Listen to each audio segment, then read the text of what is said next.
Everybody, कैसे हैं आप लोग। आई होप आप सभी लोग अच्छे होंगे, सेफ होंगे एंड मोस्ट इम्पॉर्टेंटली रेगुलरली पढ़ाई भी कर रहे होंगे। This is Ruchika and welcome to my channel. So आज हम करेंगे one shot video of micro economics यानी कि चैप्टर 10 का वन शॉट हम करने वाले हैं। प्रोड्यूसर्स इक्विलिब्रियम हम पढ़ेंगे। इससे पहले हम 9 चैप्टर्स का वन शॉट ऑलरेडी कर चुके हैं जिसमें हमने पूरे चैप्टर को एक ही वीडियो में कवर किया है। तो ऑफकोर्स आपके एग्ज़ाम्स आ ही गए हैं, ऑलमोस्ट स्टार्ट होने वाले होंगे सबके। तो आप लोगों को अगर प्रॉपर रिवीजन चाहिए तो ऑफकोर्स मतलब आई विल डेफिनेटली रिकमेंड कि आप वो वन शॉट वीडियो ज़रूर देखो।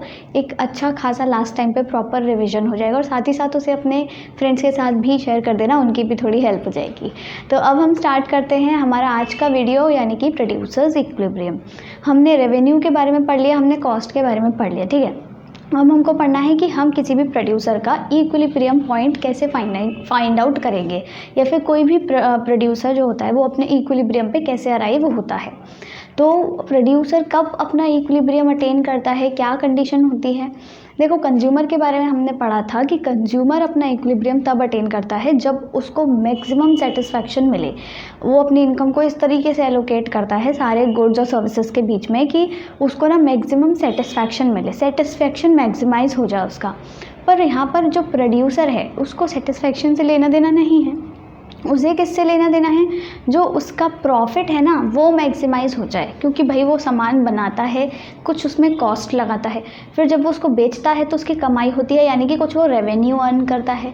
तो रेवेन्यू और कॉस्ट, इसीलिए दोनों ही कॉन्सेप्ट्स बहुत इंपॉर्टेंट यहाँ पर हो जाते हैं। और प्रोड्यूसर इक्विलिब्रियम कब अटेन करता है अपना, जब उसका प्रॉफिट मैक्सिमाइज हो जाए, राइट। प्रॉफिट मैक्सिमाइज कैसे होगा, हमने कल ही मतलब पिछले वन शॉट वीडियो में पढ़ा था, हमने एक फॉर्मूला पढ़ा था कि रेवेन्यू क्या होता है, revenue is equals to profit plus cost. ये दो चीज़ें, ये फॉर्मूला हमने पढ़ा था। तो अब हम जब यहाँ से प्रॉफिट की बात करेंगे तो प्रॉफिट क्या हो जाता है, रेवेन्यू माइनस कॉस्ट। यानी कि रेवेन्यू में से आप कॉस्ट को हटा दो, वो आपका प्रॉफिट है। अगर कोई चीज़ बनाने में आपके 50 रुपये लगे हैं और आपने उसको बेच करके कितना रुपया मतलब कितने रुपए में बेचा आपने, कितने में कितनी कमाई करी आपने, मान लो आपने उसको 70 में बेचा, ठीक है, 70 रुपये आपने कमा लिए, तो आपका प्रॉफिट कितना हुआ, 20 रुपये का आपका प्रॉफिट हो गया। साफ सीधी बात है। तो हम प्रॉफिट का फॉर्मूला आपको याद रखना है, रेवेन्यू माइनस कॉस्ट। प्रॉफिट को हम कैसे डिनोट करते हैं, हम पाई से डिनोट करते हैं प्रॉफिट को। पाई का फॉर्मूला यानी कि प्रॉफिट का फॉर्मूला क्या है, रेवेन्यू माइनस कॉस्ट। रेवेन्यू को हम टोटल रेवेन्यू भी कह सकते हैं यानी कि TR, कॉस्ट को हम लिख सकते हैं TC। तो प्रॉफिट हो जाता है हमारा TR माइनस TC। तो ये आपको याद रखना है, TR माइनस TC प्रॉफिट का फॉर्मूला है, यानी कि pi is equals to TR minus TC। अब प्रॉफिट कब मैक्सिमाइज होगा, जब इन दोनों के बीच का डिफरेंस मैक्सिमाइज हो जाए, ठीक है। Difference between TR and TC is maximum. जब इन दोनों के बीच का डिफरेंस मैक्सिमम होगा तो यानी कि बहुत हाईएस्ट वैल्यू आएगी किसकी, पाई की, और उसी टाइम पे पाई यानी कि हमारा जो प्रॉफिट है वो मैक्सिमाइज हो जाएगा और प्रोड्यूसर अपना इक्विलिब्रियम पॉइंट अटेन कर लेगा। ये इतना सिंपल सा फंडा है प्रॉफिट का। अब प्रॉफिट भी कुछ अलग अलग तरह के होते हैं, कुछ अलग अलग टाइप्स हैं जो इम्पॉर्टेंट हैं जानने के लिए। तो उसमें सबसे पहला आता है आपका एक इकोनॉमिक प्रॉफिट और एक है आपका अकाउंटिंग प्रॉफिट, ठीक है। इकोनॉमिक प्रॉफिट और अकाउंटिंग प्रॉफिट, दो तरह के प्रॉफिट्स हैं। अब ये दोनों ही प्रॉफिट्स क्या होते हैं, देखो इकोनॉमिक प्रॉफिट का फॉर्मूला क्या होता है, TR माइनस TC, जो अभी हमने यहाँ पढ़ा है, तो प्रॉफिट ही ना, तो फॉर्मूला सेम रहेगा। और अकाउंटिंग प्रॉफिट का फॉर्मूला क्या होता है, इसका भी फॉर्मूला TR माइनस TC होता है। दोनों ही का फॉर्मूला सेम है, पर डिफरेंस कहाँ आता है, डिफरेंस यहाँ आता है कि यहाँ पे जो हम ये कॉस्ट ले रहे हैं ना दोनों में ही, वो हम अलग अलग लेते हैं। इकोनॉमिक प्रॉफिट में हम एक्सप्लिसिट कॉस्ट भी लेते हैं और इम्प्लिसिट कॉस्ट भी लेते हैं।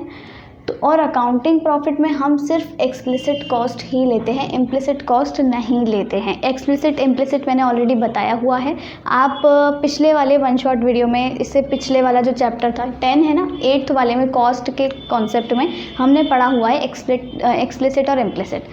तो इसमें क्या है, इकोनॉमिक प्रॉफिट में हम क्या करते हैं, एक्सप्लिसिट कॉस्ट लेते हैं और इम्प्लिसिट भी लेते हैं, और अकाउंटिंग में सिर्फ एक्सप्लिसिट लेते हैं, इम्प्लिसिट नहीं यूज़ करते हैं।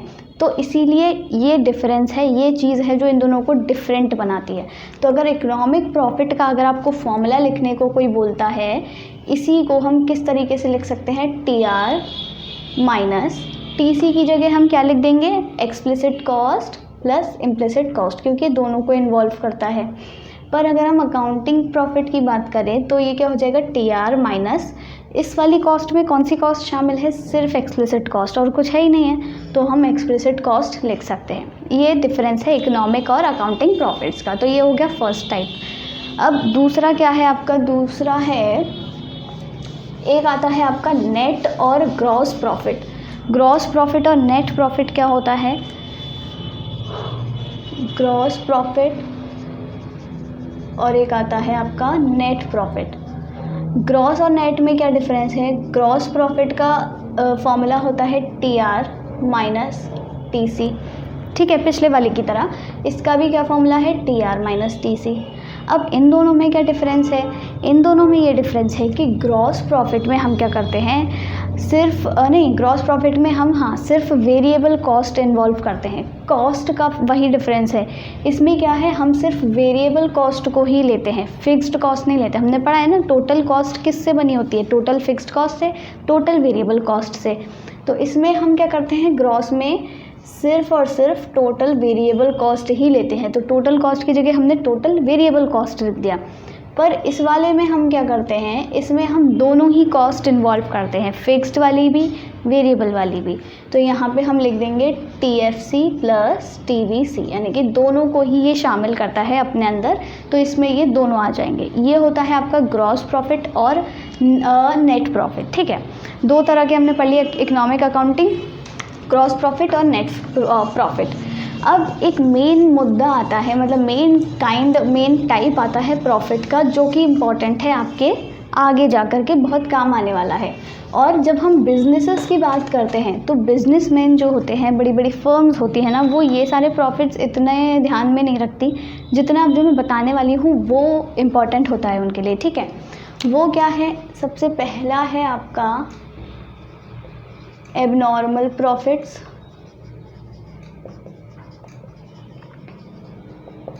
दूसरा आता है आपका नॉर्मल प्रॉफिट्स, और तीसरा आता है आपका सब नॉर्मल प्रॉफिट्स। तीन हैं, एबनॉर्मल, नॉर्मल और सब नॉर्मल। ये जो एबनॉर्मल है इसको हम एक और नाम से जान सकते हैं, एक्स्ट्रा नॉर्मल, ठीक है। तो आप ऐसे याद रख लो कि ये चीज़ तो नॉर्मल है, ये इस नॉर्मल से ज़्यादा है यानी कि एबनॉर्मल या फिर एक्स्ट्रा नॉर्मल है, और ये नॉर्मल से कम है तो ये सब नॉर्मल है, ठीक है। तीन तरह के प्रॉफिट्स के बारे में हमें पढ़ना है। अब ये क्या होते हैं, देखो, एबनॉर्मल प्रॉफिट कब होता है हमको, या फिर एक्स्ट्रा नॉर्मल प्रॉफिट हमको कब होता है, जब हमारी जो टोटल, यहाँ पे लिख देते हैं, टोटल रेवेन्यू है ना, वो हमारा ज़्यादा होता है टोटल कॉस्ट से। यानी कि टोटल कॉस्ट मतलब पैसा जितना मैं लगा रही हूँ वो है मान लो 50, और रेवेन्यू आया है, मतलब उसको बेच के मैंने कितने पैसे कमाए, 70, जो अभी मैंने एग्जांपल बताया था। तो यहाँ पे क्या है, रेवेन्यू ज़्यादा है कॉस्ट से। अब जब रेवेन्यू ज़्यादा है कॉस्ट से तो मुझे प्रॉफिट ज़्यादा ही होगा ऑब्वियसली। तो यहाँ पे टोटल रेवेन्यू टोटल कॉस्ट से ज़्यादा होता है, ठीक है। इन्हीं दोनों को हम क्या करें, अगर Q से डिवाइड कर दें, Q मतलब नंबर ऑफ़ यूनिट्स, ठीक है।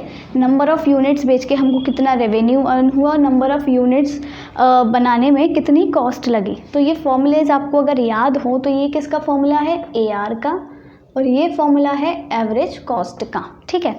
यानी कि एबनॉर्मल प्रॉफिट या फिर एक्स्ट्रा नॉर्मल प्रॉफिट हमको कब होगा, जब हमारा एवरेज रेवेन्यू एवरेज कॉस्ट से ज़्यादा होगा। यानी कि पर यूनिट, एक यूनिट बनाने में, हर यूनिट बनाने में जितना रेवेन्यू मिल रहा है हमको बेचने से, जितना रेवेन्यू मिल रहा है हमको वो ज़्यादा है किससे, हर यूनिट बनाने में जितनी कॉस्ट लग रही है। मान लो मैंने ये मार्कर, एक यूनिट की बात कर रहे हैं ना, पर यूनिट, एक यूनिट मतलब एक मार्कर बनाने में मेरे लगे 5 रुपये, और उसको बेच करके, एक मार्कर को बेच के मैं कमा रही हूँ 8 रुपये। तो क्या है यहाँ पे, रेवेन्यू, एवरेज रेवेन्यू मेरा ज़्यादा है एवरेज कॉस्ट से। तो उस टाइम पे मेरे को मिलेंगे एबनॉर्मल प्रॉफिट्स या फिर आपका एक्स्ट्रा नॉर्मल प्रॉफिट, ठीक है। अब नॉर्मल प्रॉफिट्स मुझे कब मिलेंगे, इसमें मैंने क्या बताया था, रेवेन्यू ज़्यादा होगा कॉस्ट से। अब ये नॉर्मल है क्योंकि, तो यहाँ पे सब कुछ नॉर्मल चलेगा, यानी कि दोनों बराबर होंगे, TR और TC बराबर होंगे, दोनों को ही अगेन मैं Q से ऐसे डिवाइड कर दूंगी तो मेरे पास क्या आ जाएगा, AR is equals to AC, यानी कि पर यूनिट कॉस्ट जो है मेरी, हर एक यूनिट को, हर मार्कर को बनाने में जितनी मेरी कॉस्ट लग रही है वो किसके बराबर होगी, हर यूनिट बेचने से मुझे जितना रेवेन्यू अर्न हो रहा है वो होता है नॉर्मल प्रॉफिट, ठीक। सब नॉर्मल प्रॉफिट क्या होता है, सब नॉर्मल प्रॉफिट जब TR लेस देन होगा TC से, यानी कि मुझे रेवेन्यू तो कम मिल रहा है, पैसे मेरे ज़्यादा लग गए, पैसे मैंने लगाए थे 5 रुपये, ठीक है, टोटल बताती हूँ, चलो 50 रुपये, ठीक है, टोटल सारे यूनिट्स जो हैं मार्कर की बनाने में 50 रुपये लगे मेरे को, पर रेवेन्यू मुझे कितना जनरेट हुआ, मुझे हुआ 35 रुपये का ही रेवेन्यू जनरेट हुआ सबको बेच करके। तो क्या हुआ, यहाँ पे मेरा लॉस हो गया एक तरह से, इसे हम क्या लिख सकते हैं, इसको हम लॉस की सिचुएशन भी बोल सकते हैं, ठीक है। साफ नज़र आ रहा है कि भाई रेवेन्यू अगर कमाई कम हो रही है, पैसे ज़्यादा लग रहे हैं तो लॉस ही होगा ऑब्वियसली। तो यहाँ पे क्या है, रेवेन्यू कम होता है, कॉस्ट ज़्यादा होती है, अगेन दोनों को Q से डिवाइड करोगे तो एवरेज रेवेन्यू एवरेज कॉस्ट से कम बैठेगा आपका, यानी कि एक मार्कर बनाने में 5 रुपये लग रहे थे, आपने जब बेचा उसको 3 रुपये में तो रेवेन्यू 3 रुपये का मिला, तो 2 रुपये का घाटा हो गया ना, 2 रुपये आपके एक्स्ट्रा लग गए, तो ये लॉस की सिचुएशन हो जाती है। और ये 3 इम्पॉर्टेंट हैं, अगर आपके मतलब सिलेबस के नज़रिए से भी देखें या फिर हम वैसे पढ़ें, अगर बिजनेसमैन लोग जो होते हैं वो क्या करते हैं, वो इन्हीं 3 प्रॉफिट्स का यूज़ करते हैं, इन्हीं 3 कॉन्सेप्ट्स को माइंड में रखते हैं, उसी के अकॉर्डिंग वो प्रोडक्शन करते हैं, अपना आउटपुट सेल करते हैं वगैरह वगैरह, सारी चीज़ें इनके अकॉर्डिंग होती हैं, ठीक है। तो ये सारी ही चीज़ें आपको याद रखनी है, इसका स्क्रीनशॉट भी आप ले सकते हो। अब इसके बाद हम मूव करते हैं हमारे नेक्स्ट टॉपिक पर। अब देखो नेक्स्ट टॉपिक क्या है, हमने समझ लिया कि जो हमारा प्रॉफिट है वो क्या है, प्रॉफिट का पूरा कॉन्सेप्ट पढ़ा है अभी तक हमने सिर्फ, कि प्रॉफिट क्या होता है, क्या क्या अलग अलग तरह के काइंड्स होते हैं प्रॉफिट के, ठीक है। अब पढ़ना क्या है, हमको चैप्टर का नाम क्या नज़र आ रहा है, प्रोड्यूसर्स इक्विलिब्रियम, यानी कि अब हम पढ़ेंगे कोई भी प्रोड्यूसर अपना इक्विलिब्रियम कब अटेन करता है और कैसे अटेन करता है। तो अगर हम प्रोड्यूसर्स इक्विलिब्रियम की बात करें तो उसके लिए ना 2 कंडीशंस होती हैं जो कि फुलफ़िल होना बहुत ज़रूरी होता है, ठीक है। इन 2 कंडीशंस के बिना प्रोड्यूसर अपना इक्विलिब्रियम नहीं अटेन कर सकता। ऐसा नहीं है कि दोनों में से एक, दोनों ही जो मतलब आपकी कंडीशंस हैं इक्वली इम्पॉर्टेंट हैं। सबसे पहली कंडीशन आपकी आती है कि MR MC के बराबर हो, जो आपका मार्जिनल रेवेन्यू है वो मार्जिनल कॉस्ट के बराबर हो। दूसरा क्या है कि जो MC है ना, मार्जिनल कॉस्ट, वो राइजिंग हो। ये दोनों आपको याद रखनी है चीज़ें कि MR MC के बराबर हो, MC राइजिंग हो। या फिर आप एक और चीज़ यहाँ पे लिख सकते हो कि इसी पॉइंट को अलग तरीके से आप कैसे लिख सकते हो कि MC ग्रेटर देन MR हो beyond the point of equilibrium. जो हम इक्विलिब्रियम पॉइंट निकालेंगे ना अभी प्रोड्यूसर के इक्विलिब्रियम पॉइंट, उसके बाद MC MR से बड़ा हो या फिर MC राइजिंग हो। ये 2 चीज़ें आपको याद रखनी है, ठीक है। अब इसे हम कैसे समझेंगे, बहुत आसान है, बस एक टेबल दिमाग में बिठा लेना, ठीक है। क्या है, यहाँ पे देखो ये आउटपुट है, ठीक है, ये आउटपुट है, यानी कि यूनिट्स हैं, कितनी है 1 2 3 4 5 6 7 8 9 10 11, ये यूनिट्स हैं, आउटपुट की यूनिट्स हैं। यहाँ पे आता है हमारे पास मार्जिनल रेवेन्यू। तो अब देखो जनरली हम क्या करते हैं, हम परफेक्ट कंपटीशन वाली सिचुएशन मान के चलते हैं हमारे मार्केट में, और जनरली आप देखो तो परफेक्ट कंपटीशन ही देखने को मिलता है जहाँ पे किसी भी प्रोडक्ट की बहुत सारी फर्म्स हैं, होमोजीनियस प्रोडक्ट्स हैं, लार्ज नंबर ऑफ बायर्स और सेलर्स हैं, ये सारी चीज़ें ही आपको देखने को मिलती हैं। तो हम यूजुअली यही मतलब अपने माइंड में रखते हैं कि जो मार्केट स्ट्रक्चर है वो कैसा है, परफेक्टली कम्पिटिटिव है। अब जब परफेक्ट कंपटीशन होता है, मैंने पिछले वाले रेवेन्यू वाले उसमें पढ़ाया था वीडियो में कि MR कर्व कैसा होता है हमारा, हॉरिजॉन्टल होता है, याद आया, हॉरिजॉन्टल होता है, पैरेलल टू एक्स एक्सिस, यानी कि MR कांस्टेंट रहता है। तो ऑब्वियसली जब हम परफेक्ट कॉम्पिटिटिव मार्केट यहाँ पे अज्यूम कर रहे हैं तो MR कैसा रहेगा, कांस्टेंट रहेगा। तो हम क्या कर रहे हैं यहाँ पे MR को कांस्टेंट मान लेते हैं, ठीक है। ये हो गया आपका 12 रहेगा हमेशा, चाहे कितनी भी यूनिट्स आप बेचो, आपको क्या मिलेगा, हर एडिशनल यूनिट बेचने पे 12 रुपये ही मिलेंगे। अब बात आती है मार्जिनल कॉस्ट की। मार्जिनल कॉस्ट हम अज्यूम कर लेते हैं 15, 12, 10, 9, 8, 7, 8, 9, 10, 12, 15, ये हो गया मार्जिनल कॉस्ट। अब हमको पहले हम सिर्फ टेबल के थ्रू ये दोनों कंडीशंस सेटिस्फाई करके देखेंगे और प्रोड्यूसर का इक्विलिब्रियम निकालेंगे।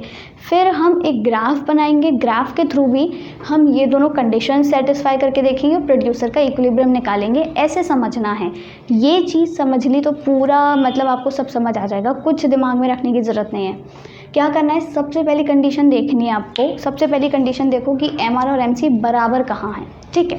यानी कि ये वैल्यूज़ और ये वैल्यूज़ में से कौन कौन से पॉइंट्स हैं जो बराबर हैं। ज़रूरी नहीं है कि सिर्फ एक पॉइंट पे दोनों बराबर हों, हो सकता है 2 पॉइंट पे हों, हो सकता है 3 पॉइंट पे हों, कितने भी पॉइंट्स हो सकते हैं। तो हम पॉइंट्स निकाल लेते हैं। सबसे पहला देखो आपको कहाँ दिख रहा है, सेकेंड पे। तो ये वाला जो है ना, ये इस पर क्या है, MR और MC बराबर हैं, 12, 12 हैं। इसी तरह हम यहाँ देखें, ये जो यूनिट नंबर 10 है तो इस पे क्या है, दोनों बराबर हैं, MR और MC। अब हमको पता कैसे चलेगा कि प्रोड्यूसर इक्विलिब्रियम कहाँ अटेन करेगा, वो 2 यूनिट्स बनाने पे बेचने पे करेगा या 10 यूनिट्स, ठीक है। इसके लिए हमको दूसरी वाली सिचुएशन भी, दूसरी वाली जो कंडीशन है वो सेटिस्फाई करनी पड़ेगी। उससे समझ आ जाएगा कि हाँ ये वाला प्रोड्यूसर इक्विलिब्रियम पॉइंट है।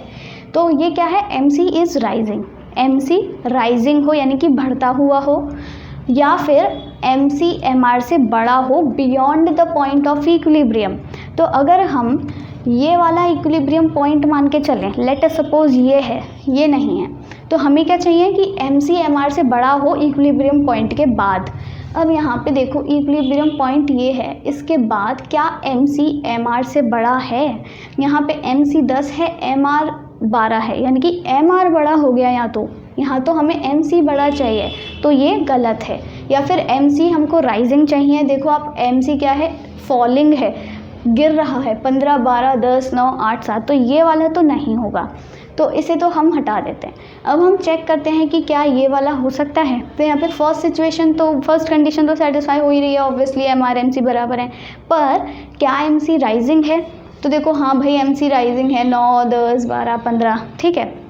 या फिर ये देख लो कि MC MR से बड़ा होना चाहिए पॉइंट के बाद, इक्विलिब्रियम पॉइंट के बाद। तो इक्विलिब्रियम पॉइंट के बाद MC जो है वो MR से बड़ा है, MC 15 है, MR सिर्फ 12 ही है, यानी कि MC MR से बड़ा है। तो हमको पता चल गया कि भाई ये वाली जो कंडीशन है ना, ये क्या होगी, इक्विलिब्रियम पॉइंट होगा प्रोड्यूसर का। यानी कि इस पॉइंट पे आके जब वो 10 यूनिट्स बना करके बेचेगा, उस पॉइंट पे क्या होगा, प्रॉफिट जो है उसका मैक्सिमाइज होगा। वो मतलब उसको अपना सारा प्रॉफिट, अच्छा खासा मैक्सिमम प्रॉफिट मिलेगा। अब वो 10 यूनिट से कम बना के बेचेगा तो भी उसको गड़बड़ा जाएगा उसका इक्विलिब्रियम, और 10 यूनिट से ज़्यादा बेचेगा तभी भी उसका इक्विलिब्रियम गड़बड़ा जाएगा।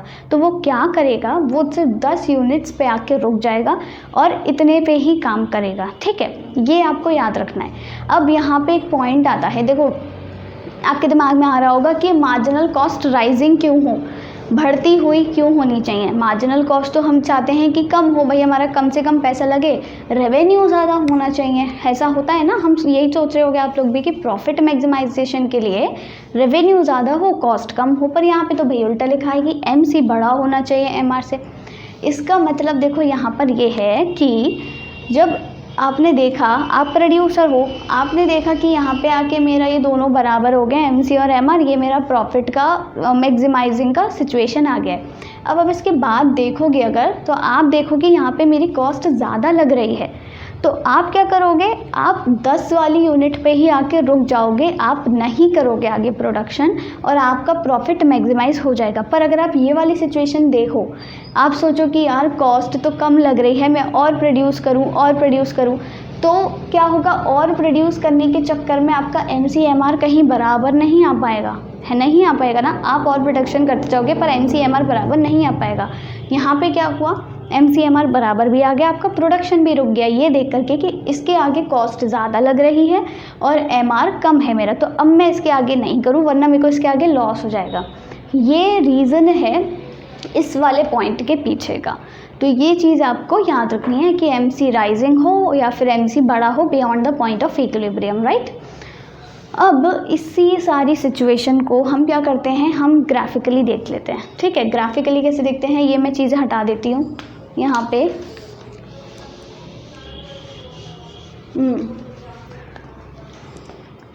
ये है देखो आपका ग्राफ,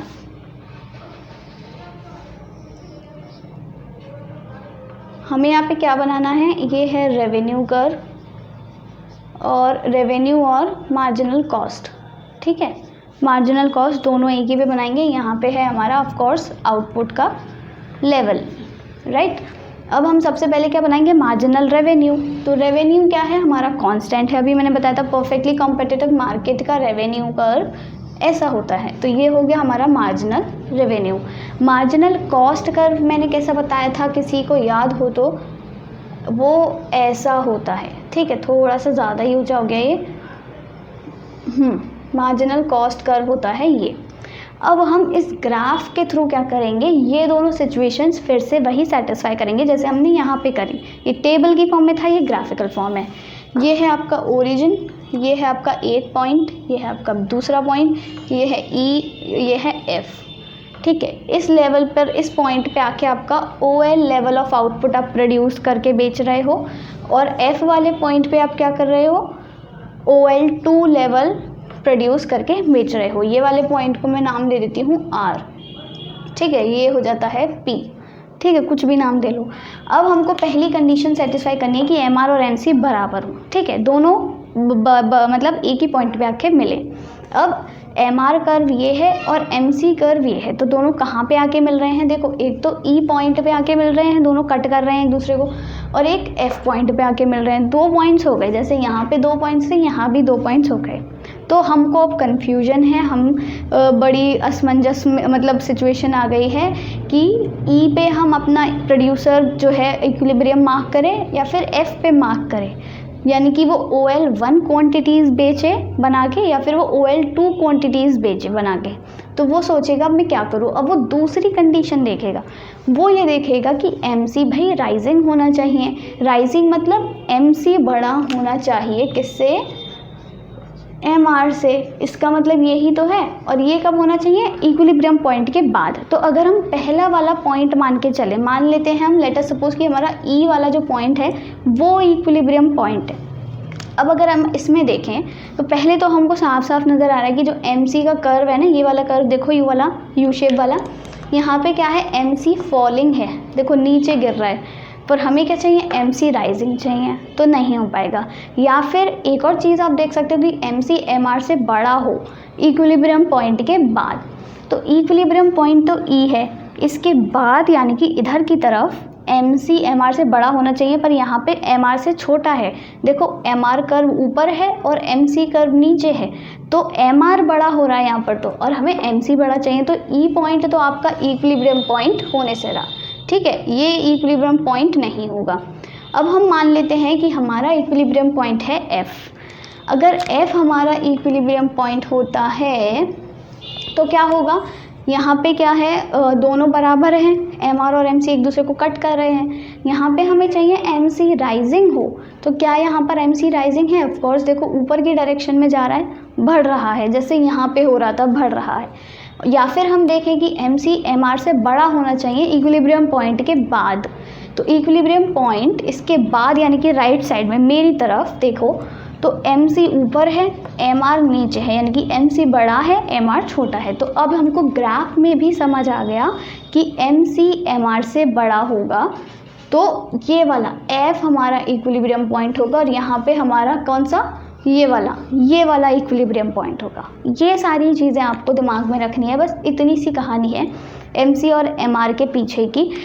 ये जो अप्रोच हमने यूज़ करी है ना, इसे हम क्या कहते हैं, MC अप्रोच। क्यों?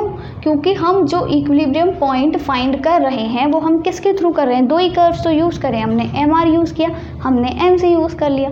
उसके अलावा हमने और कुछ यूज़ किया? नहीं, हमने उसके अलावा कुछ भी यूज़ नहीं किया है। तो ये सारी चीज़ें आपको याद में रखनी है। अच्छा, इसके अलावा एक और चीज़ है जो आप समझ सकते हो, इसे मैं ज़रा हटा देती हूँ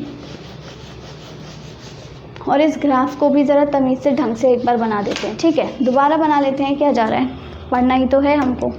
तो एक बार और जल्दी से ग्राफ बना लेते हैं। एक चीज़ एक्स्ट्रा समझाने की जो मैं पहले भूल गई, ये क्या था हमारा MR कर्व और ये है हमारा MC कर्व। ठीक है, ये हो गया MC कर्व। यहाँ ये पॉइंट था E, ये पॉइंट था F और यहाँ पे है आपका OL1 प्रोडक्शन, ये है OL1 और ये था OL2। ठीक है, ये है पॉइंट P, ये है पॉइंट R। तो अब हमने देख लिया कि E और F में से क्या था, पर आप एक और तरीके से निकाल सकते हो प्रोड्यूसर का इक्विलिब्रियम पॉइंट। मतलब आप ये डिसाइड कर सकते हो, यहाँ पर ये पता कर सकते हो कि F पॉइंट पर आके ही उसका प्रॉफिट मैक्सिमाइज क्यों होगा, E पॉइंट पे क्यों नहीं होगा। ये देखो, ये बहुत इंटरेस्टिंग है। यहाँ पे देखो, अगर हम E पॉइंट पे देखें, आपको क्या देखना था, हमें प्रॉफिट की सिचुएशन क्या पता है, प्रॉफिट क्या होता है, TR माइनस TC, यानी कि TR बड़ा होना चाहिए TC से। ऑब्वियसली जब रेवेन्यू ज़्यादा होगा कॉस्ट से तभी प्रॉफिट ज़्यादा होगा, है कि नहीं। तो हमको क्या देखना है, अभी तो हमने MRMC अप्रोच देखी थी, मार्जिनल रेवेन्यू मार्जिनल कॉस्ट। अब हम टोटल रेवेन्यू टोटल कॉस्ट के अकॉर्डिंग देख लेते हैं। देखो यहाँ पे कैसे होगा टोटल रेवेन्यू। अच्छा, ये और चीज़ समझ लो, टोटल रेवेन्यू क्या होता है, सम ऑफ मार्जिनल रेवेन्यू। ठीक है, सिग्मा MR। और टोटल कॉस्ट क्या होता है, सिग्मा MC, यानी कि सारा मार्जिनल रेवेन्यू जो है पर यूनिट जो आपका आ रहा है, मार्जिनल एडिशनल यूनिट बनाने पे जो रेवेन्यू आ रहा है उन सबको ऐड कर दो तो टोटल रेवेन्यू आ जाएगा। और एडिशनल यूनिट प्रोड्यूस करने में जो आपकी कॉस्ट लग रही है MC, सबको ऐड कर दो तो टोटल कॉस्ट आ जाता है। उसके थ्रू हम कैसे निकाल सकते हैं प्रोड्यूसर्स इक्विलिब्रियम। अगर हम E पॉइंट पर देखें, एट पॉइंट E पॉइंट पे अगर देखो तो TR की वैल्यू क्या आ रही है, टोटल रेवेन्यू कितना आ रहा है। टोटल रेवेन्यू क्या है, मार्जिनल रेवेन्यू के अंदर का जितना एरिया है, मार्जिनल रेवेन्यू वाला जो कर्व है उसके अंदर का जितना एरिया है वो है आपका टोटल रेवेन्यू। यानी कि इतना हिस्सा, देखो मैं शेड कर देती हूँ, ये वाला जो हिस्सा है ना, ये है आपका टोटल रेवेन्यू। क्योंकि मार्जिनल रेवेन्यू वाली कर्व ये है, हम किस पॉइंट पे देख रहे हैं, E पॉइंट पर। तो यानी कि इतना हिस्सा, यानी कि कितना हो गया, OL1 E और ये P, ये हिस्सा है आपका टोटल रेवेन्यू का। ठीक है, अब मैं इसको मिटा देती हूँ साथ साथ, जिससे कि कन्फ्यूजन ना हो। अब हमको क्या देखना है, टोटल कॉस्ट देखना है। टोटल कॉस्ट क्या है, यानी कि टोटल कॉस्ट, यानी कि मार्जिनल कॉस्ट वाला जो कर्व है उसके अंदर का कितना एरिया है।